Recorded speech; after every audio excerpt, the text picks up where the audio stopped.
Not long ago, on a night much like tonight, a tragedy befell this boneyard site. Lights flickered, the winds howled, blowing whiffs, ghastly and foul. The leaves whirled around the mausoleum, the bat and the moon atop a ghoul museum. Fog from the crypt of a corpse just buried. They call this home San Martin Cemetery.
Okay. That is definitely usable. I used frosted glass. For projection purposes, I need the opening of this to be this big. Alexa, wish me luck. Good luck, you got this. Good luck, you got this. Ready to take on the world today. Good luck.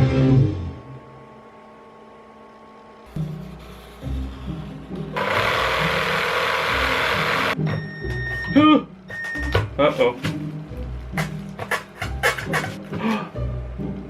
What can I do? A heat gun.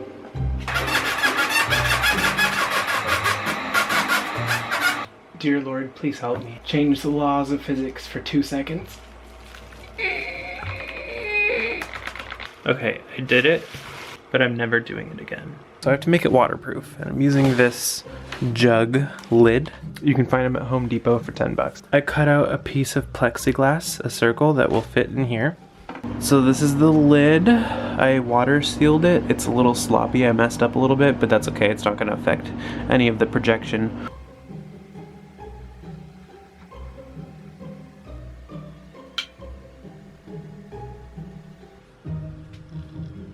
So I just used this high quality silicone sealant to waterproof seal this. It's tack free in 15 minutes and it cures in 12 hours. 12 hours? I don't have time for that. What am I supposed to do waiting for 12 hours?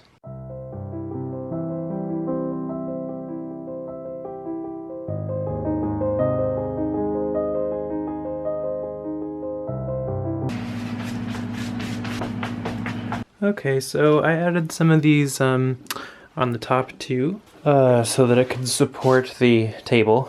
Okay, so it's definitely coming along. I built the base, which is on wheels. The whole thing can move around. It's actually going to be buried under the ground. I know.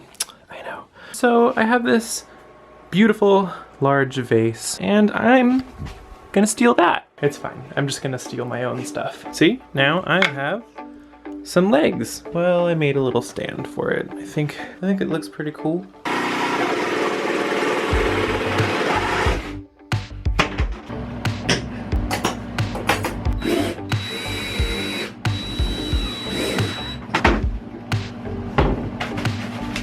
Where do I live? It looks like a Muggle tornado hit Hogwarts. Okay, this is what is inside the crystal ball that actually holds everything up. It is definitely super glued in there. This glue, by the way, is insane. I'm gonna just reinforce it a little bit more. You can never over-engineer.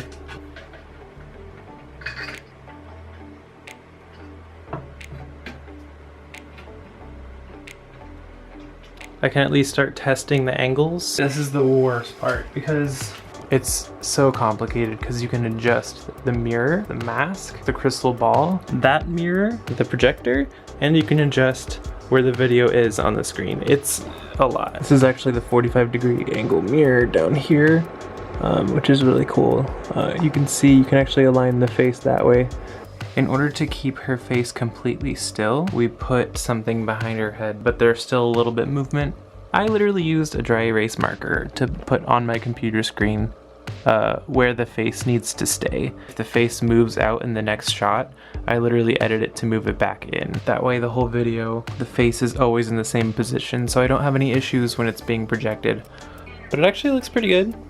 I'm getting there. And there we go. On the inside of the crystal ball, you can see the two arms, and they have tiny little holes at the ends. I found the right position for the projection. I drilled a hole in the mask on either side. Okay, so see the mask is in there. It's still adjustable this way, which is what I want, because now I'm gonna do the mirror, and then I'm gonna find the perfect position between the two. Okay, I'm only going to tell you this next step if you promise to not get mad, because this is not something I would usually do, but I have to finish this before Halloween. So I'm using a glue gun with Gorilla Glue sticks to attach all of the pieces together. I'm fixing it cosmetically right now. I'm working on that. I added some PVC baseboard, so it was very flexible and bendable, and I screwed it into the sides to give it more of a clean look. This is the first layer of paint that I put on it, and then here's the little stand for the crystal ball. I got this little, it's like a witchcraft tablecloth thing from Spirit Halloween, but I'm gonna have to cut out that eyeball in the middle so the projection can go through, and then I'm safe from Satan. Ooh, it's getting spooky. This is test number 1. I need to adjust the face a little bit. All right, girl. Why did you choose purple? How should I put this in?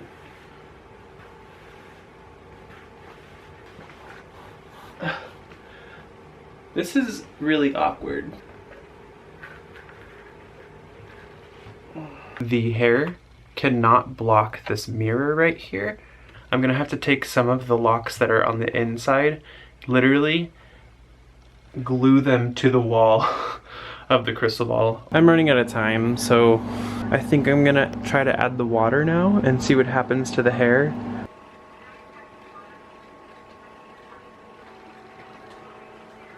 Okay, so I definitely chose to go with the crystal ball without water in it for now, just because I'm not quite understanding the physics behind the projection. I think it changes when it goes through a different medium.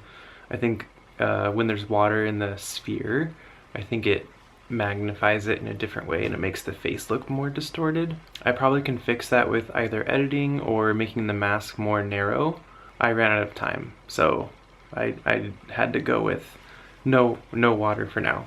And I'm still gonna try to perfect the water thing because I like when the hair floats. It looks really cool. I hope you're not disappointed that I chose to go without the water even though I showed you how to make it with water. Don't hurt me. But I'd like to know your thoughts, your opinions, and if there is a specific project you'd like to see me do, just leave it down in the comments below, and I hope to see you soon. Not long ago, on a night much like tonight, a tragedy befell this boneyard site. Lights flickered, the winds howled, blowing whiffs, ghastly and foul. The leaves whirled around the mausoleum, the bat and the moon atop a ghoul museum. Fog from the crypt of a corpse just buried.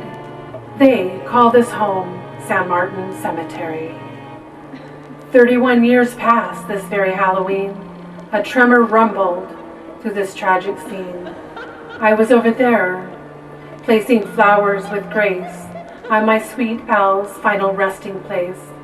Sure, he used to threaten. He was a bit of a yak. Such a sad, sad story about Al being back.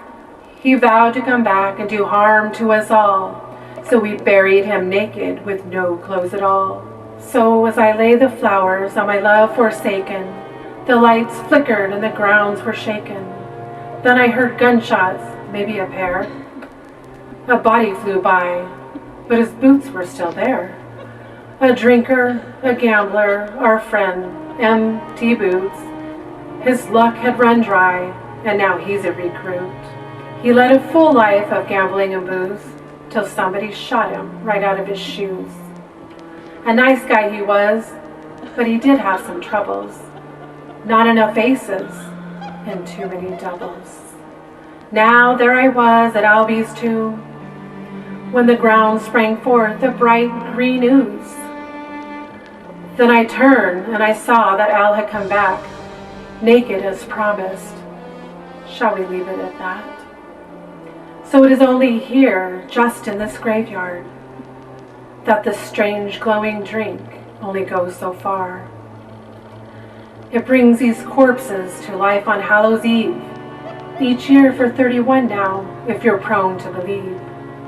Skeletons in the maws, reapers and wings, drank this drink that's making them swing. So enjoy this stay and say hello to my friends, for they have but tonight before their revelry ends. Pay your last respects to Al and MT. Have a scary, frightful, and happy Halloween.